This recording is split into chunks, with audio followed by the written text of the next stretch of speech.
ಕತೆ ಉತ್ತರಾಖಂಡದ ಅಮೂಲ್ ಬಗ್ಗೆ. ಅವನು ಡಾಬಾದಲ್ಲಿ ಕೆಲ್ಸ ಮಾಡ್ಕೊಂಡು ತನ್ನ ಹೊಟ್ಟೆನ ತುಂಬಿಸ್ಕೊತಾ ಇದ್ದ. ಜೊತೆಗೆ ಓದೋದ್ ಕೂಡ ಮಾಡ್ತಾ ಇದ್ದ. ಈ ಪ್ರಪಂಚದಲ್ಲಿ ಅಮೂಲ್ಗೆ ತನ್ನವರು ಅಂತ ಯಾರೂ ಇರ್ಲಿಲ್ಲ. ತನ್ನ ತಾಯಿ ಚಿಕ್ಕ ವಯಸ್ಸಲ್ಲೇ ತೀರ್ಕೊಂಡಿದ್ರು. ಮತ್ತವನ್ ತಂದೆ ಸಾರಾಯಿಗೆ ದಾಸನಾಗಿ ಕುಡ್ದು ತೀರ್ಕೊಂಡಿದ್ರು. ಅದರಿಂದ ಅಮೂಲ್ ಎಲ್ಲಾ ರೀತಿನಲ್ಲೂ ಒಬ್ಬಂಟಿಯಾಗಿದ್ದ. ಅಪ್ಪ, ಅಮ್ಮ, ನೀವ್ ಹೇಗಿದ್ದೀರಾ? ನನಗೊತ್ತು ನೀವಿಬ್ರು ಎಲ್ಲೇ ಇದ್ರೂ ಕೂಡ ಖುಷಿಯಾಗಿರ್ತೀರಾ ಅಂತ. ನನ್ ಮಾತು ನಿಮ್ಗೆ ಖಂಡಿತವಾಗ್ಲೂ ಕೇಳಿಸ್ತಾ ಇರುತ್ತೆ. ಅದು ನಿಮ್ಗೊಂದು ಖುಷಿಯಾದ ವಿಷಯ ಹೇಳ್ಬೇಕಾಗಿತ್ತು. ಇವತ್ ನನ್ ರಿಸಲ್ಟ್ ಬಂತು. ನಾನು ಟಾಪ್ ಆಗಿ ಕ್ಲಿಯರ್ ಮಾಡಿದೆ ಗೊತ್ತಾ. ಈಗ ಡೆಹ್ರಾಡೂನಲ್ಲಿ ಹೋಟೆಲ್ ಮ್ಯಾನೇಜ್ಮೆಂಟ್ ಕೋರ್ಸ್ ಮಾಡ್ತೀನಿ. ತುಂಬಾ ದುಡ್ಡನ್ನ ಸಂಪಾದನೆ ಮಾಡ್ತೀನಿ.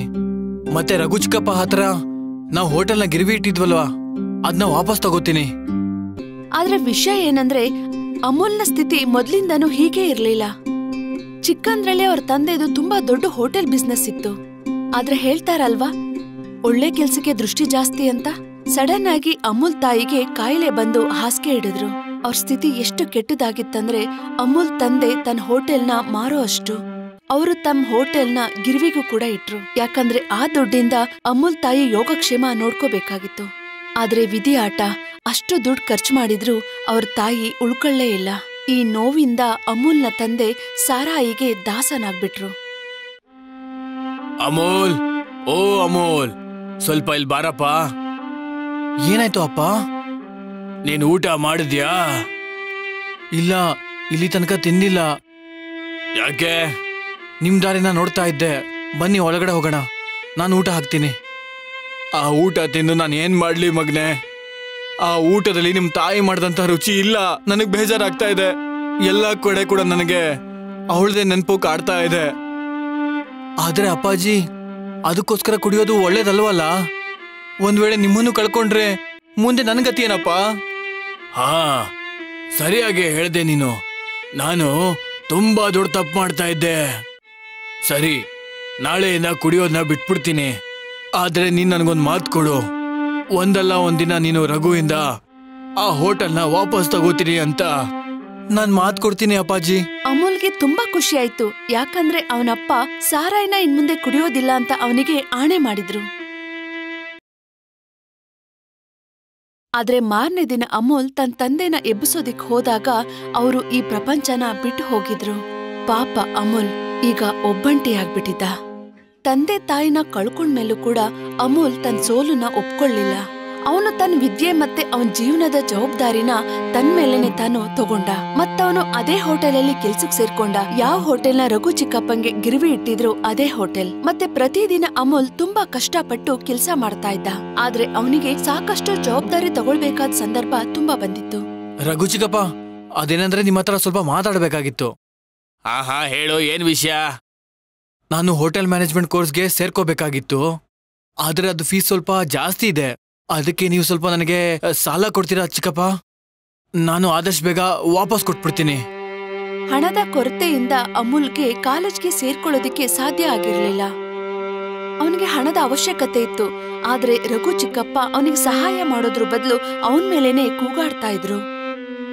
ಏನ್ ಹೇಳ್ದೆ ನೀನು? ನಿನಗೆ ದುಡ್ಡು ಬೇಕಾ? ಈ ತರ ಕೇಳಕ್ ನಿನಗೆ ನಾಚಿಕೆ ಆಗಲ್ವಾ? ಒಂದು ಕೆಲ್ಸ ಕೂಡ ಸರಿಯಾಗಿ ಮಾಡಲ್ಲ ನೀನು. ಎಕ್ಸಾಮ್ ಇದೆ ಅಂತ 15 ದಿವಸ ಪತ್ತೇನೆ ಇರಲ್ಲ ನೀನು. ಇಷ್ಟೆಲ್ಲ ನಕರ ಮಾಡಿದ್ಮೇಲೂ ನಾನು ನಿಂಗೆ ಕಾಸು ಕೊಡ್ಬೇಕಾ? ಆದ್ರೆ ರಘು ಚಿಕ್ಕಪ್ಪ, ಆ ದುಡ್ಡು ಓದ್ಗೋಸ್ಕರ ಬೇಕಿತ್ತು, ಬೇರೆ ಯಾವುದೇ ಕೆಲ್ಸಕ್ಕಲ್ಲ. ಬೇಜವಾಬ್ದಾರಿ ಹುಡ್ಗ, ಹೋಗಿಲಿಂದ. ಹೋಗ್ತಾ ಇರೋ, ಕಣ್ಮುಂದೆ ಕಾಣಿಸ್ಕೋಬೇಡ, ಹೊರಟೋಗೋ. ರಘು ಚಿಕ್ಕಪ್ಪನ ಮಾತಿಂದ ಅಮೂಲ್ ತುಂಬಾ ಬೇಜಾರ್ಗೊಂಡಿದ್ದ. ಅವನಿಗೇನು ಅರ್ಥನೇ ಆಗ್ತಿರ್ಲಿಲ್ಲ ನಾನಿವಾಗ ಏನ್ ಮಾಡ್ಬೇಕು ಅಂತ. ಆದ್ರೆ ಅವನ್ ದುರಾದೃಷ್ಟಕ್ಕೆ ಕಾಲೇಜಲ್ಲಿ ಅಡ್ಮಿಷನ್ ಕೂಡ ಸಿಕ್ಕಿರ್ಲಿಲ್ಲ. ಮತ್ತವನ್ ಕನ್ಸು ನುಚ್ಚು ನೂರಾಗೋಗಿತ್ತು. ನನ್ನ ಕ್ಷಮಿಸ್ಬಿಡಿ ಅಪ್ಪಾಜಿ, ನಾನು ಕಾಲೇಜ್ಗೆ ಸೇರ್ಕೊಳಕ್ ಆಗ್ಲಿಲ್ಲ. ಈಗ ನಾನು ನಿಮ್ ಕನ್ಸನ್ನ ಹೇಗ್ ಪೂರ್ತಿ ಮಾಡ್ಲಿ? ನನ್ನ ಕ್ಷಮಿಸ್ಬಿಡಿ, ನನ್ನ ಕ್ಷಮಿಸ್ಬಿಡಿ. ಕಷ್ಟದಲ್ಲಿದ್ದ ಅಮೂಲ್ ಅಳ್ತಾ ಅಳ್ತಾ ಮಲಕೊಂಡಿದ್ದ. ಆಗ ಅವನಿಗೆ ಒಂದ್ ಕನ್ಸು ಬಿತ್ತು. ಒಂದು ಅದೃಷ್ಟವಾದ ಬೆಳಕು ಅವನ್ ಮುಖದ ಮೇಲೆ ಬಿತ್ತು. ಅಮೂಲ್, ಮಗ್ನೆ ಅಮೂಲ್, ಕಣ್ ತೆಗಿ ಮಗ್ನೆ. ಯಾರು? ನಾನ್ ಯಾರು ಅಂತ ಗೊತ್ತಾಗಿಲ್ವ ನಿನಗೆ? ಅಪ್ಪಾಜಿ ನೀವು ವಾಪಸ್ ಬಂದ್ಬಿಟ್ರಾ? ನೀವು ನನ್ನ ಬಿಟ್ಬಿಟ್ಟು ಹೋಗ್ಬೇಡಿ. ನನಗ್ ತುಂಬಾನೇ ನೋವಾಗ್ತಾ ಇದೆ. ಈ ಪ್ರಪಂಚದಲ್ಲಿ ನನ್ನವರು ಅಂತ ಯಾರೂ ಇಲ್ಲ. ಆಗಲ್ಲ ಹೇಳ್ಬೇಡ ಮಗ್ನೆ. ಪ್ರಪಂಚದಲ್ಲಿ ಒಬ್ಬ ವ್ಯಕ್ತಿಗೆ ಯಾರು ಇಲ್ಲ ಅಂದ್ರೆ ಅವನನ್ನ ದೇವ್ರು ನೋಡ್ಕೋತಾನೆ. ಮತ್ತೆ ದೇವ್ರು ನಿನ್ ಜೊತೆ ಇರ್ಬೇಕಾದ್ರೆ ಸೋಲ್ನ ಯಾಕೆ ಒಪ್ಕೋತೀಯ? ಇಲ್ಲ, ದೇವ್ರಿಗಿವ್ರು ಏನೂ ಇಲ್ಲ, ಇದ್ದಿದ್ರೆ ನನ್ನ ಅಡ್ಮಿಷನ್ ಯಾಕೆ ಆಗ್ತಾ ಇರ್ಲಿಲ್ಲ? ಹಾಗೆ ಹೇಳ್ಬಾರ್ದು ಮಗ್ನೆ. ದೇವ್ರು ಒಂದು ದಾರಿನ ಮುಚ್ಚಿದ್ರೆ ಖಂಡಿತವಾಗ್ಲೂ ಇನ್ನೊಂದು ದಾರಿ ಇರುತ್ತೆ. ಆದ್ರೆ ಅದಕ್ಕೆ ನಿನಗೆ ಧೈರ್ಯ ಇರ್ಬೇಕು ಅಷ್ಟೇ.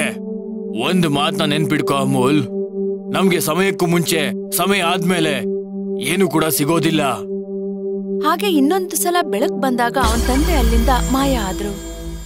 ಅಮೂಲ್ ಗಾಬರಿಯಿಂದ ನಿದ್ದೆಯಿಂದ ಎದ್ದ. ಆದ್ರೆ ಅವನು ಬೇಜಾರಾಗಿರ್ಲಿಲ್ಲ. ಅವನ್ ಮುಖದ ಮೇಲೆ ಒಂದು ಹೊಳಪಿತ್ತು. ಅವನು ಅವನ್ ತಂದೆ ಮಾತಿನ ಕೇಳಿಸ್ಕೊಂಡು ಈ ಒಂದ್ ಸಂದರ್ಭನ ಹೇಗಾದ್ರೂ ನಿಭಾಯಿಸ್ಬೇಕು ಅನ್ನೋ ಧೈರ್ಯದಿಂದ ಇದ್ದ. ಮಾರನೇ ದಿನ ಪ್ರತಿದಿನ ತಾರನೆ ಅಮೂಲ್ ರೆಡಿಯಾಗಿ ಹೋಟೆಲ್ ಬಳಿ ಬಂದ.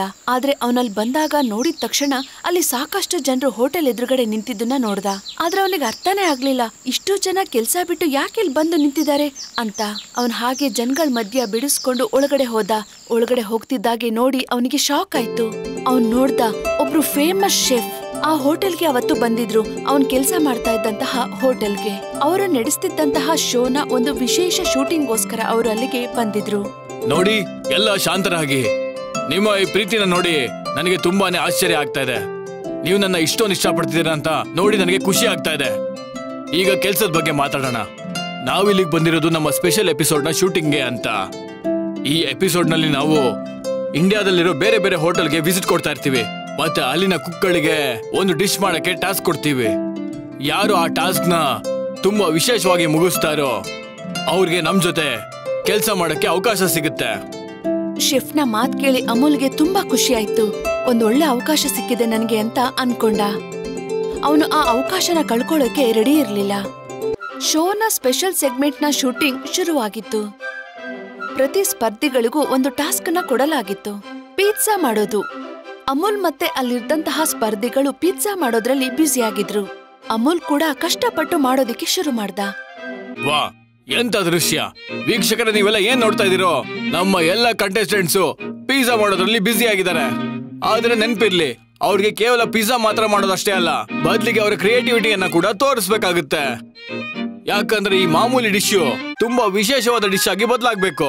ಮತ್ ನಮಗ್ ಸಿಗ್ತಾರೆ ಒಬ್ಬ ಅದ್ಭುತವಾದ ಶೆಫ್. ಶೆಫ್ನ ಮಾತ್ ಕೇಳಿ ಅಮೂಲ್ ಒಂದ್ ಕ್ಷಣ ಸುಮ್ನೆ ನಿಂತ್ಕೊಂಡ. ಅವ್ನ್ ನೋಡ್ದಾಗ ಅಲ್ಲಿದ್ದಂತಹ ಇನ್ನಿಬ್ರು ಸ್ಪರ್ಧಿಗಳು ಬರೀ ಪಿಜ್ಜಾ ಮಾತ್ರ ಮಾಡ್ತಿರ್ಲಿಲ್ಲ, ಜೊತೆಗೆ ಅವರು ಅವ್ರಿಗೆ ಗೊತ್ತಿದ್ದಂತಹ ರೆಸಿಪಿ ಕೂಡ ಮಾಡ್ತಾ ಇದ್ರು. ಅದನ್ನ ನೋಡಿ ಅಮೂಲ್ ಗಮನ ಮುರಿದೋಯ್ತು. ಅವನಿಗೆ ಅರ್ಥನೇ ಆಗ್ತಾ ಇರ್ಲಿಲ್ಲ ಇವಾಗ ನಾನು ಏನ್ ಮಾಡ್ಬೇಕು ಅಂತ. ಅವನು ಈ ಕಾಂಪಿಟೇಷನ್ ಅಲ್ಲಿ ನಾನು ಸೋಲ್ತೀನೇನೋ ಅಂತ ಅನ್ಕೋತಿದ್ದ. ಆಗ ಅವನ್ ಮನ್ಸಲ್ಲಿ ಒಂದು ವಿಚಾರ ಬಂತು. ಯಾಕೆ ನಾನು ಪಿಜ್ಜಾನ ತುಂಬಾ ವಿಶೇಷವಾಗಿ ಪ್ರೆಸೆಂಟ್ ಮಾಡಬಾರ್ದು? ಅಮೂಲ್ ಸಡನ್ ಆಗಿ ಮೈದಾ, ಬಬಲ್ ಗಮ್ ಮಸಾಲ, ಸೋಡಾ ಮತ್ತೆ ನಿಂಬುವಿನ ರಸವನ್ನು ಹಾಕಿ ಒಂದು ಬೇಸ್ ಅನ್ನು ತಯಾರು ಮಾಡ್ದ. ಮತ್ತವನು ಆ ಬೇಸ್ ಮೇಲೆ ಮಾವಿನ ಹಣ್ಣು, ತುಳಸಿ, ಕತ್ತರಿಸಿದ ಮೆಣಸಿನ್ಕಾಯಿ ಮತ್ತೆ ಟೊಮ್ಯಾಟೊ ಚಟ್ನಿ ಕೂಡ ಅಪ್ಲೈ ಮಾಡ್ದ.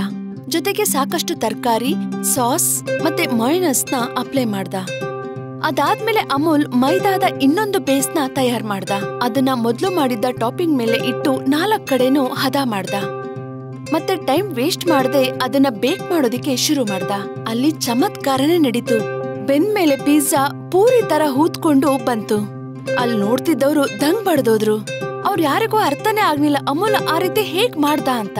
ಅಮೂಲ್ನ ಈ ಹೊಸ ಪ್ರಯೋಗ ನೋಡಿ ಎಲ್ಲರೂ ಚಮತ್ಕಾರಗೊಂಡ್ರು. ಮತ್ತೀಗ ಫಲಿತಾಂಶದ ಸಮಯ ಬಂತು.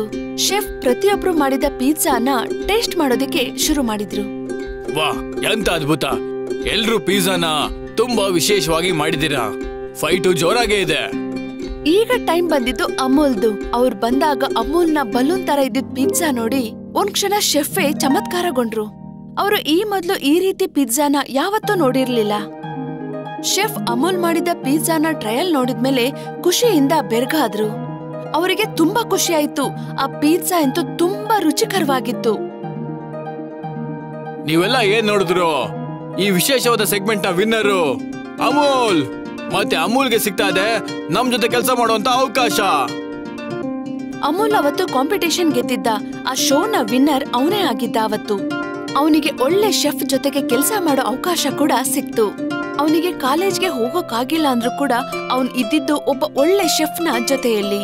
ಅವ್ರ ಜೊತೆನಲ್ಲಿ ಅವನು ಸಾಕಷ್ಟು ವಿಚಾರನ ಕಲಿಯೋದಿಕ್ಕೆ ಅವಕಾಶ ಸಿಕ್ತು. ಅದ್ರಿಂದ ಅವನು ತುಂಬಾ ಖುಷಿಯಾಗಿದ್ದ. ಮತ್ತ ಆ ದಿನ ಕೂಡ ದೂರ ಇರ್ಲಿಲ್ಲ. ಅಮೂಲ್ ತನ್ನ ತಂದೆಯ ಹೋಟೆಲ್ನ ಪುನಃ ಪಡ್ಕೊಳ್ಳೋ ಅಂತದ್ದು. ಮತ್ತವನು ತನ್ನ ಮತ್ತೆ ತನ್ನ ತಂದೆ ತಾಯಿಯ ಕನ್ಸನ್ನ ಈಡೇರಿಸಿದ್ದ.